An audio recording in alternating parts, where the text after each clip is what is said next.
Hello everyone, and welcome to our online lecture series for plant biology.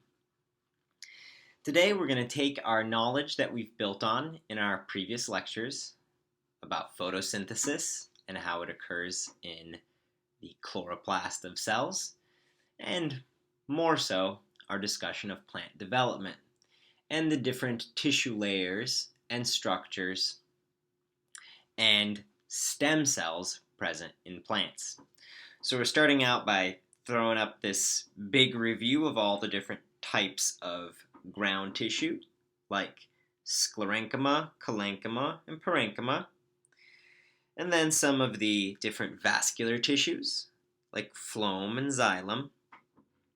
And then omitted from this giant infographic is our discussion of the epidermal tissue, the stuff on the outside. And we're going to take this understanding of these three different tissues to see how they are organized and generated in the stem. So first, you have to ask kind of an obvious question. What is the role of a stem? What does a stem do for a plant? Well, when plants had no stems and they were short and low to the ground, there was no competition for light.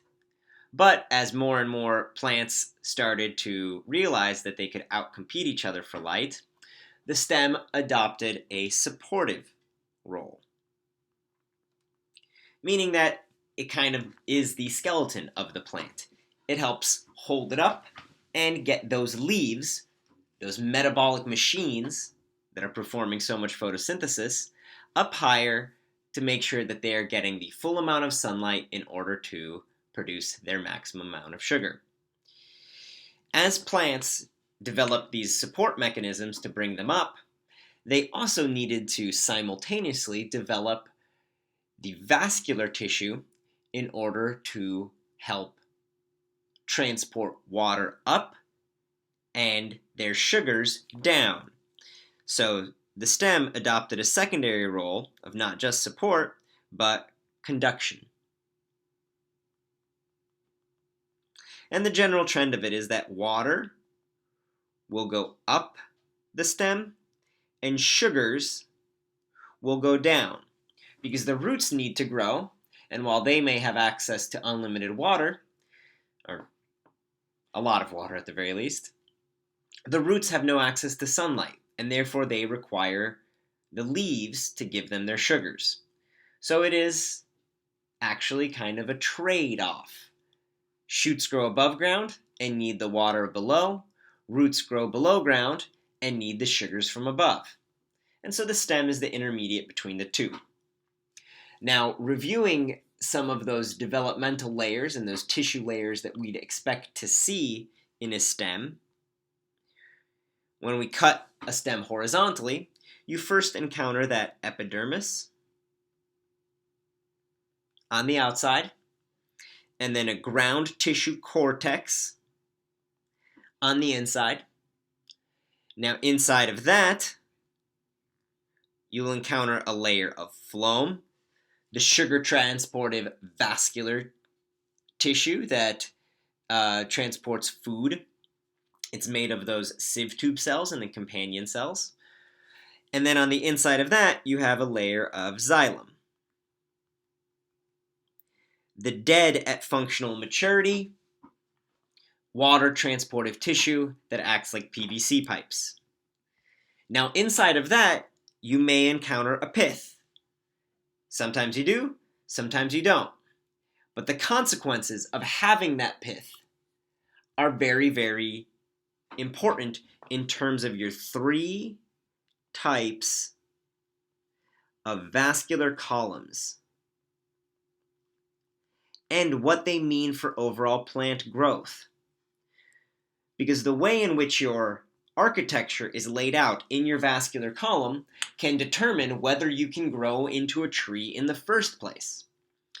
And so our first type of vascular column is a complete ring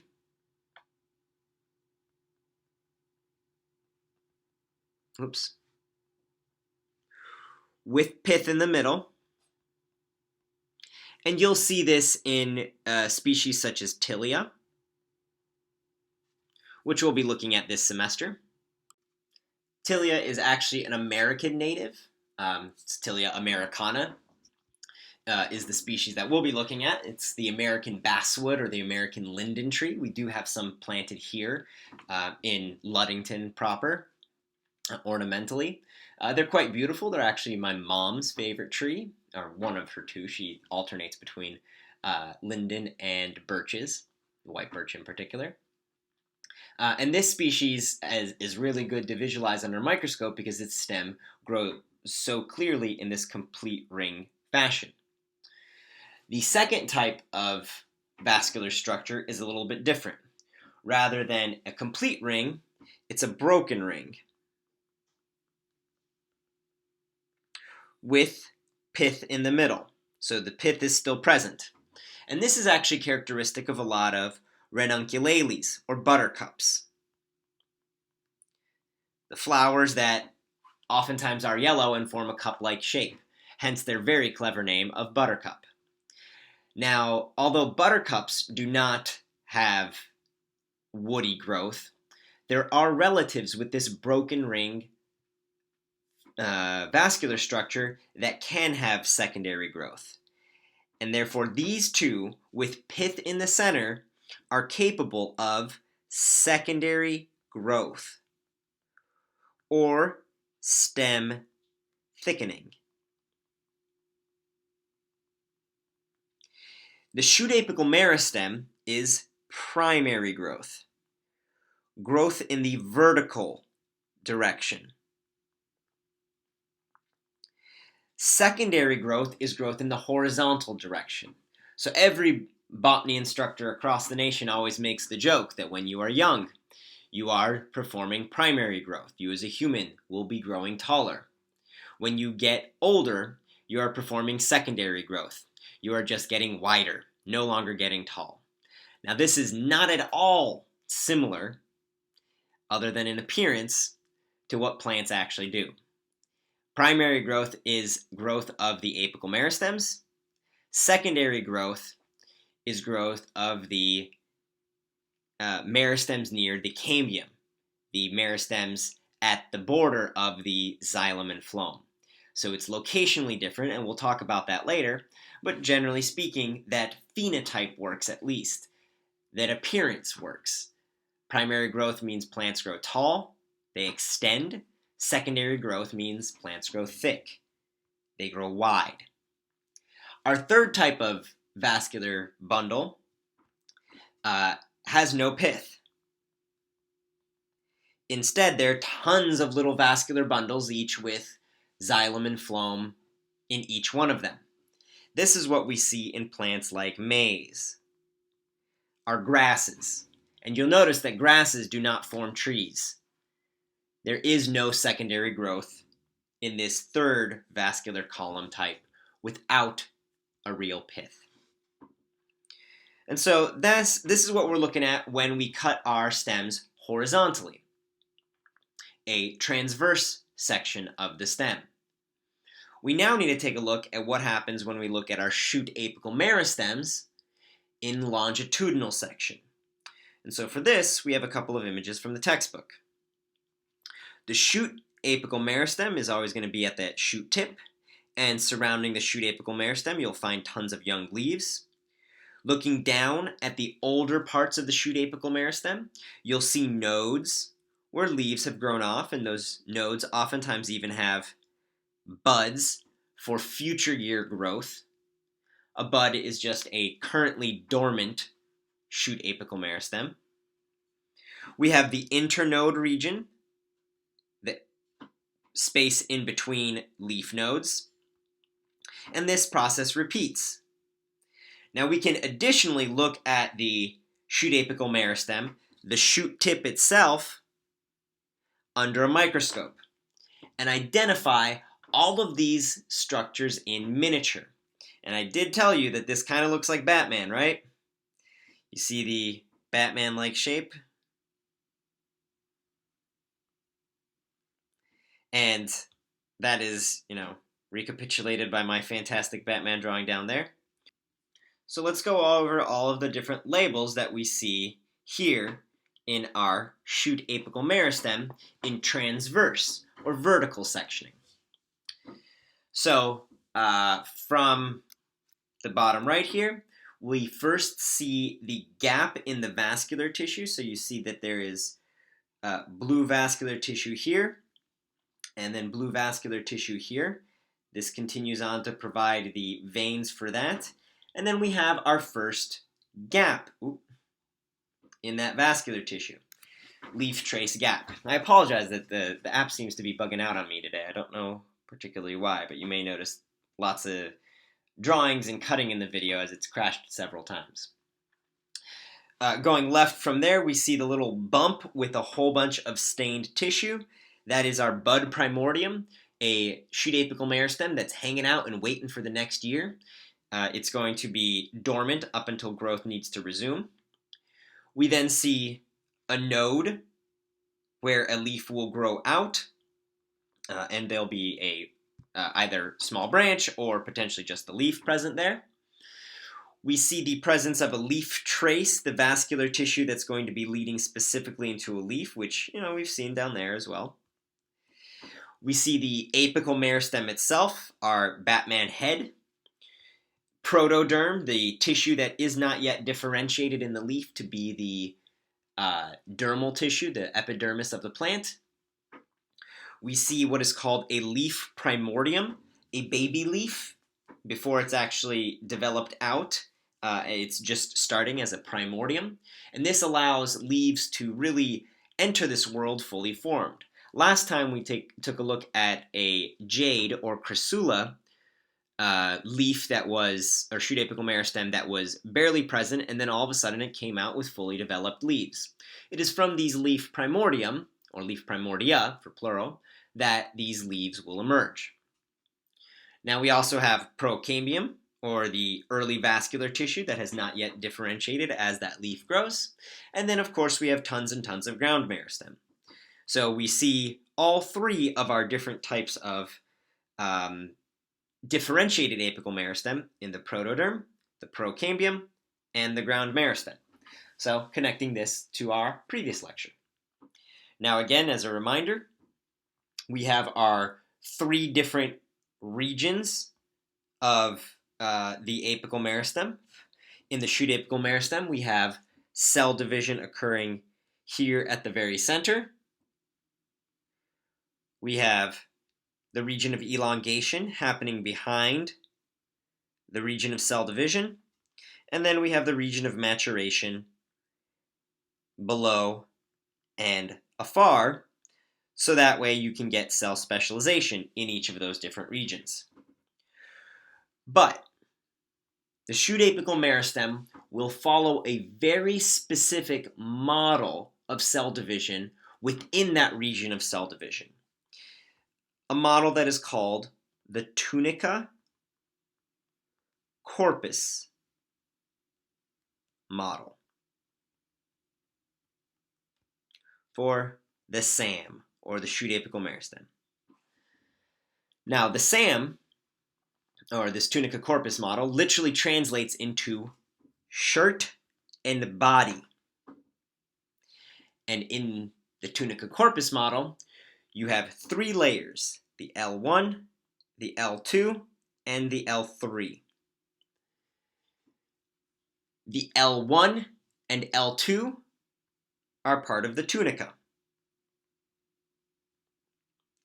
because they divide in the same direction.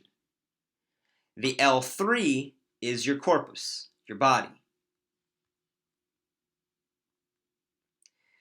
Their direction of cell division is different. In the tunica layers, which are your outermost layers, you have mitosis, or cell division, the proliferation of cells, making more cells, occurring in an anticlinal direction. That means it's occurring left to right, not up to down. What this means is that a cell here at the very tip will not grow up and down. Cells in the L1 layer will stay in the L1 layer because they only grow left to right. The L1 is forming your epidermis. If you're only dividing left to right, you will never go down into the L2. At the same time that the L1 is having these anticlinal cell divisions, the L2 is also having anticlinal cell divisions that are trying to keep up and form a base underneath the L1. This allows those cell layers to really specialize on forming your epidermis and some of the supportive ground tissue beneath. They never pop out of the L1 and L2 layers. In contrast, the corpus is primarily performing periclinal cell divisions.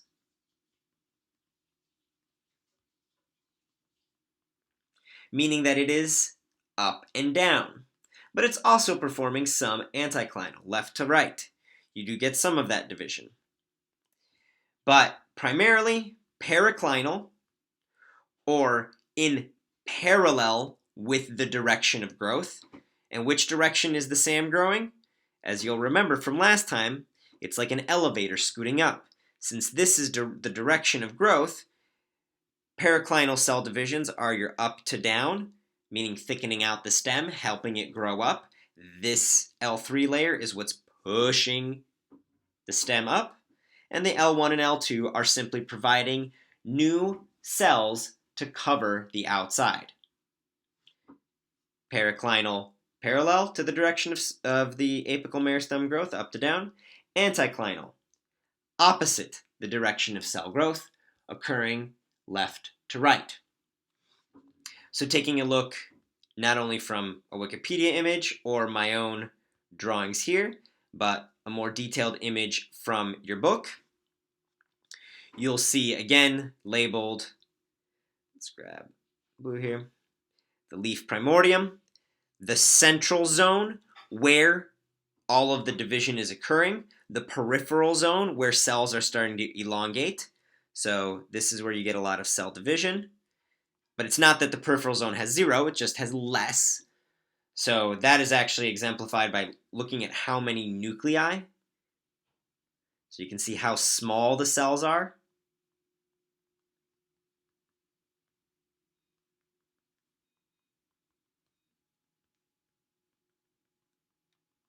And then as those cells start getting bigger and bigger, as those cells start getting bigger and bigger, the nuclei occupy less and less of the space because the cells are elongating rather, not dividing. In your central zone, you have the 2 layers of the tunica, the L1 and L2, and then the L3 layer of the corpus. And then behind the L3, you have our pith meristem, the tissue that would be growing the ground tissues within the vascular bundle, so inside of that vascular bundle. It's important to keep track of the fact that this is actually a cylindrical shape when thinking about this in a single horizontal. So if you are cutting a can vertically, oh, this is going to be terrible. We're going to try it. If you're cutting it this way, you will get the can edge on each of the sides, but then the inside of it would be hollow, empty space. In the same way, the pith is that hollow, empty space, or sometimes hollow, sometimes filled with ground tissue, in the middle of the stem of this growing plant. We have our illustrations of our anticlinal cell divisions, blue producing blue left to right, brown producing brown left to right, and our periclinal cell divisions, blue producing blue up to down, and brown producing brown up to down. And so here we have the tunica corpus model of organization in our coleus plant, a plant whose common name is the coleus. We have some in our greenhouse. They're of multiple different varieties, so again, next time you're in there, I'd encourage you to check it out. So, how do we know so much about this interesting method of shoot apical meristem organization? Well, much of this stems actually from our understanding of the genes determining meristematic growth. So we've done a lot of work in order to uncover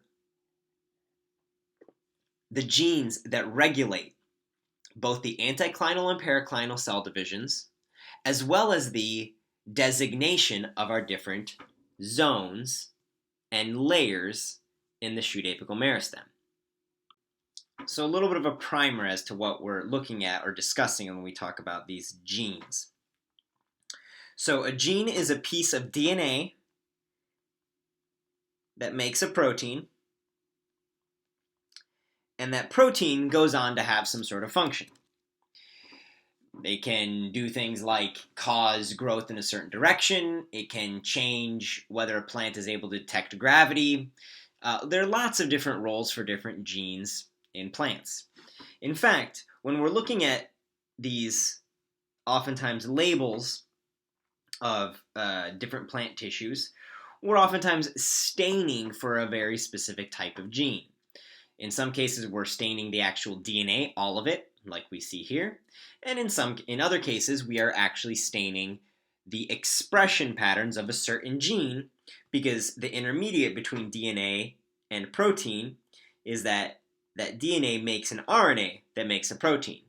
And so you can see where genes are expressed based on where their RNAs are made. This technique is called an in situ hybridization. Now that's probably a little bit hybridization.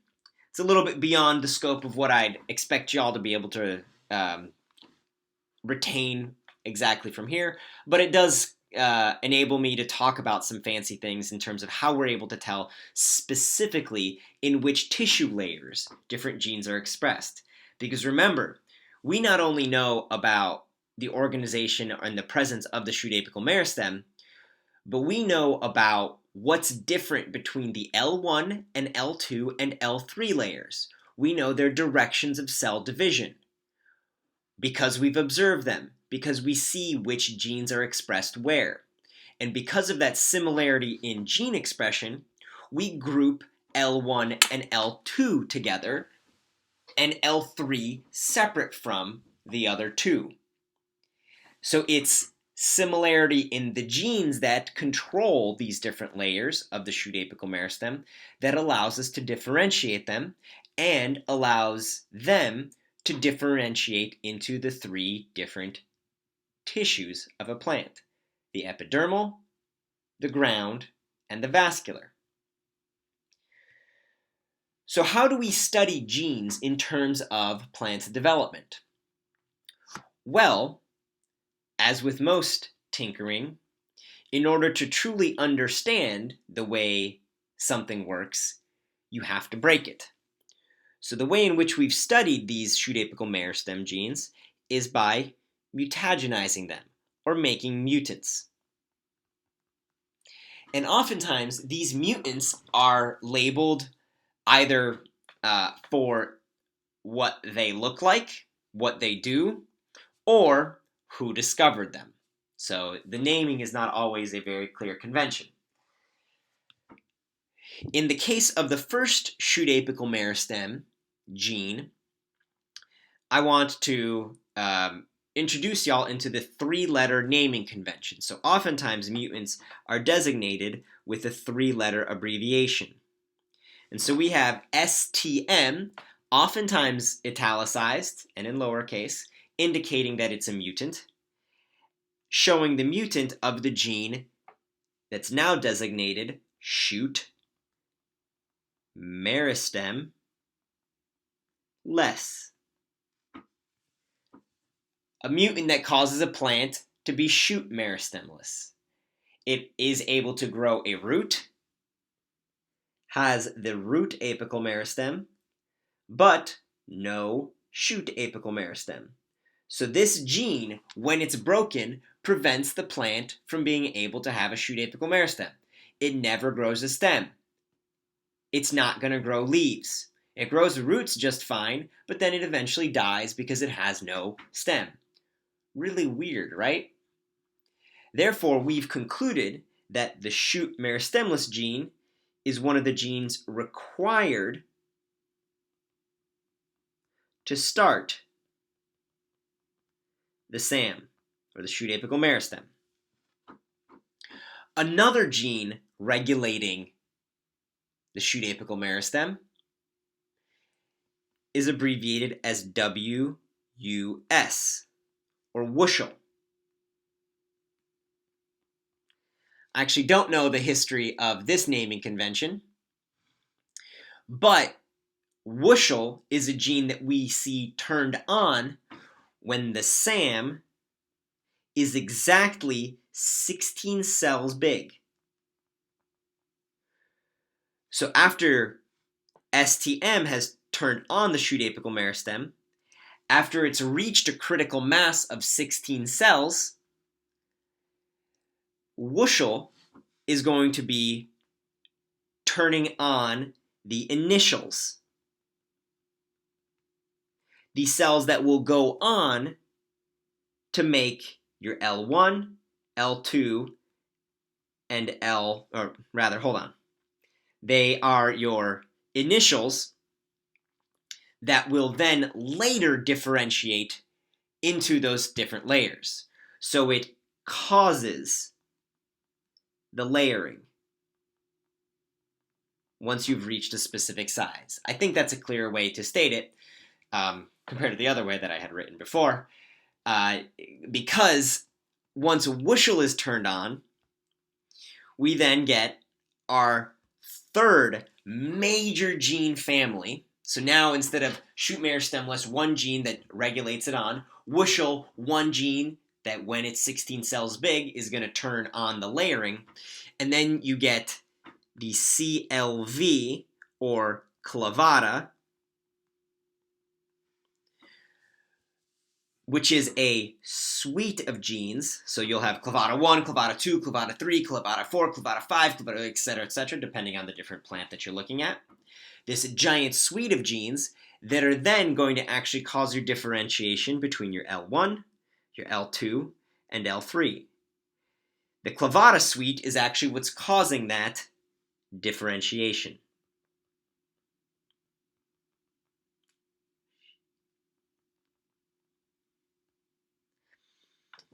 And so this pathway is actually how your shoot apical meristem is growing.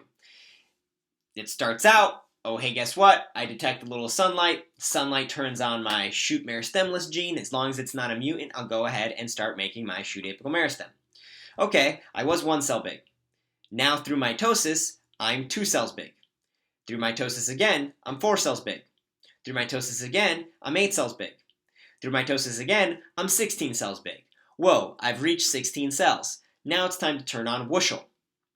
Wuschel will turn on, and in that cluster of 16 cells, Wuschel expressed at the surface will cause things to be different than Wuschel expressed underneath. So Wuschel is actually giving you that layering.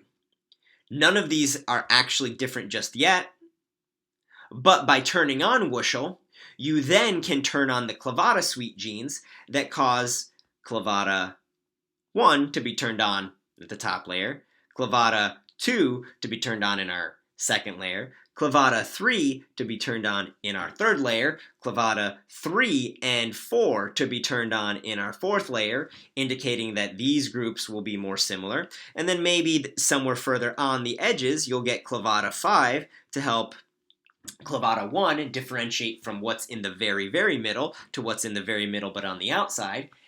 And in this way, you start proliferating into our beautiful Batman shapes. Through this series of gene expression, you actually control the regulation of the shoot apical meristem. I think that's fairly cool. Additionally, I think even cooler than just talking about what these genes do is looking at what some of the mutants actually look like.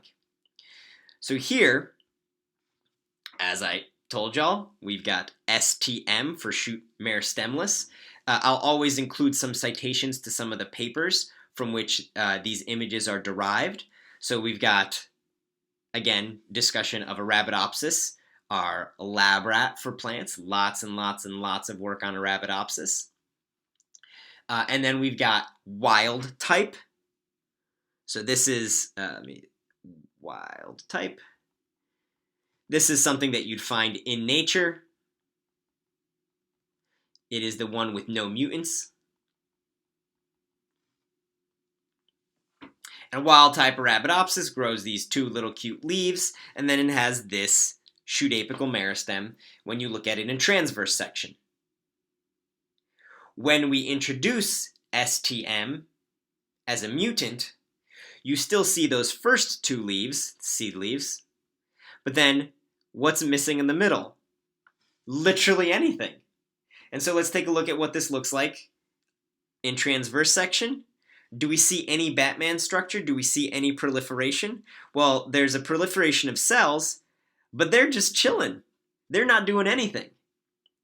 And when you turn off a relative of shoot meristemless, so the crazy thing about plants is they don't only have one copy of these genes. Sometimes they'll have related copies or multiple copies that do related and similar things, so you have to turn off more than one gene in order to really turn off the entire shoot meristemless family, as is the case in Nat6, another relative of shoot meristemless that's part of our Knox gene family. We'll talk more about Knox in a few lectures. But when you turn off a second copy of shoot meristemless, there isn't even a proliferation of cells. And the differentiation between those two leaves is gone. They're just this little flat bundle on top. And so as you can see, when you turn off shoot meristemless and the things associated with it, you are preventing any shoot apical meristem from happening. Kind of cool, right? Wuschel, because it's causing that layering, so here again we have wild type Arabidopsis, and in particular the flower of Arabidopsis as its wild type. We see that Wuschel, the Wuschel mutant, is causing messed up layering in the, I'll have to grab a different color here, messed up layering in the flower. So you still see the parts made, but they're not layered exactly correctly. You're missing things. You've gotten mix-ups in exactly how the layers are differentiated, and more importantly, when you look at the shoot apical meristem in the young plant, it's not that clear as to where different components are. And so Wuschel, again, is doing that determination of the layering. It keeps the initials as initials and causes the layering that then can be seen in clavata. Now, in a plant where we turn on our shoot meristemless, so it works, and we turn on our Wuschel, and it works, but then we turn off our clavata,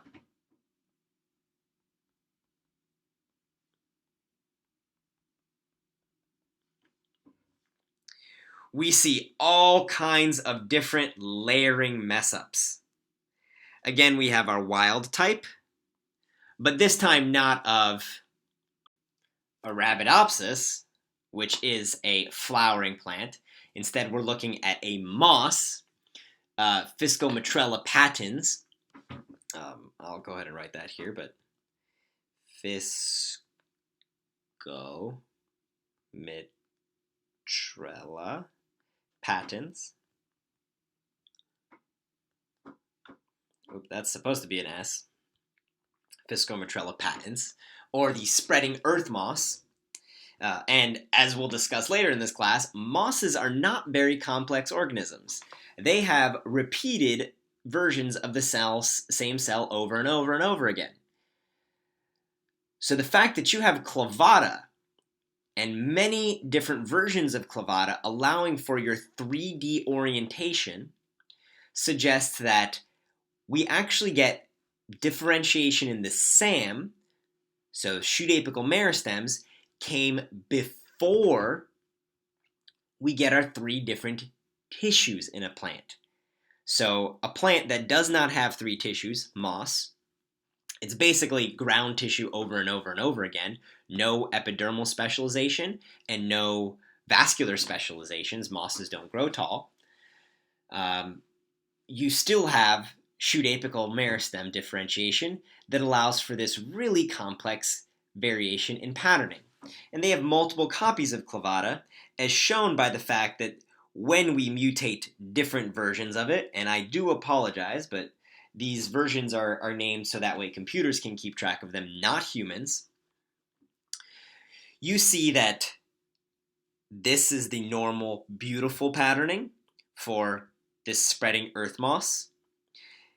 And then this is one clavatal mutant where a leaf, quote unquote, is formed really incorrectly.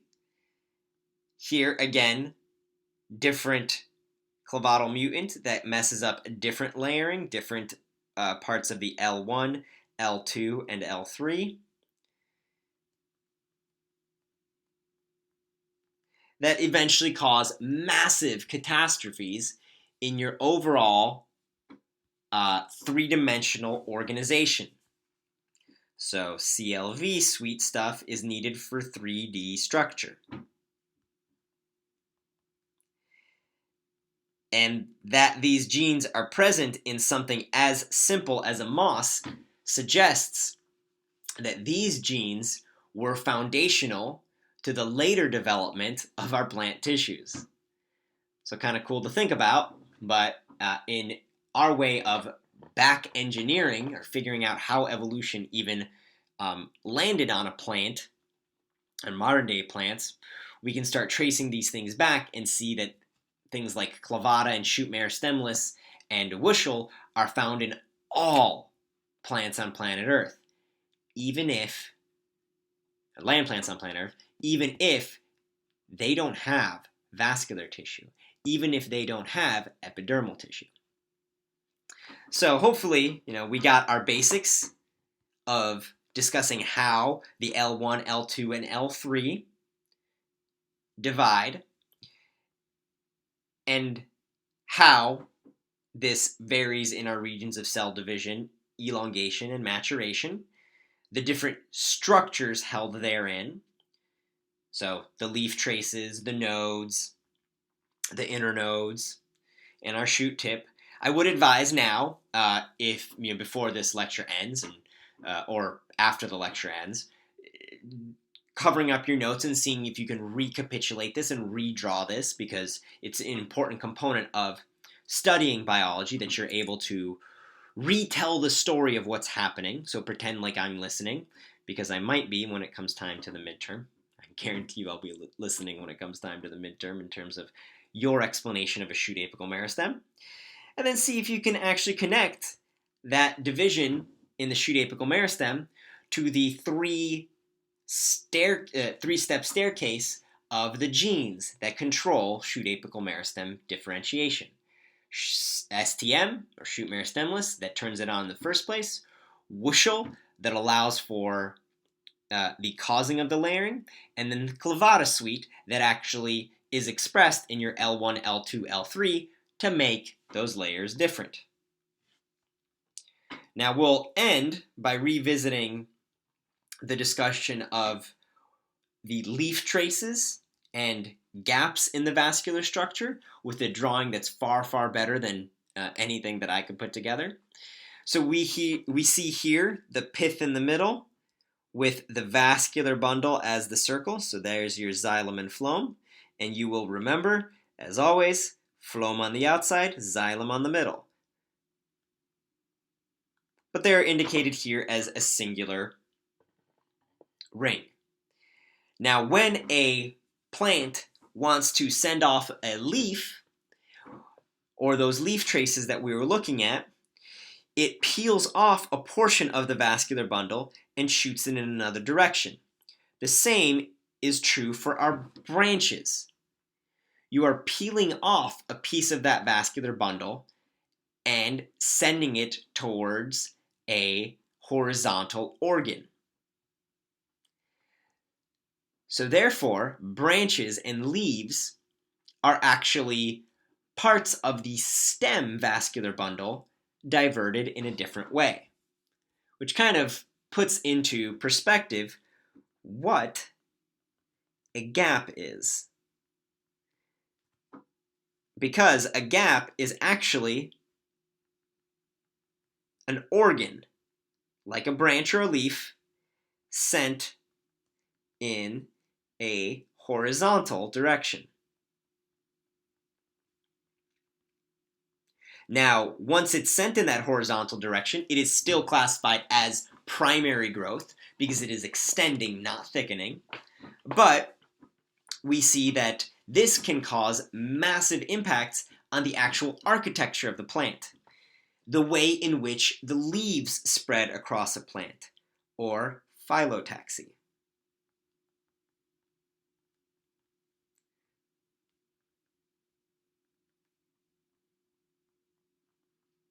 Now, we'll be talking more about phyllotaxy later and in our labs, but we see two examples of phyllotaxy here.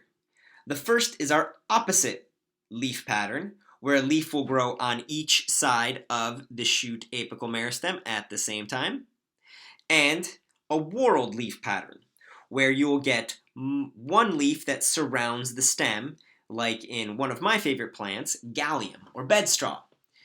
You can see examples of both of these in our greenhouse, but additionally, you can see or infer the phyllotaxy of a plant based on the way its shoot apical meristem is organized. So let's take a second here and think. Looking at this coleus stem tip, do we see a plant that has opposite or alternating or whorled phyllotaxy? Well, if I have a leaf on the right, I immediately have a leaf on the left. I challenge you to go take a look at our coleus in the greenhouse and see that it is indeed of opposite phyllotaxy. Leaves are growing simultaneously on each side. So it's pretty cool that you actually see the overall architecture of the plant begin when it's only ever so many cells big. All right, so with our understanding of how a shoot apical meristem works, I'll see y'all next time for our discussion of how a root apical meristem works.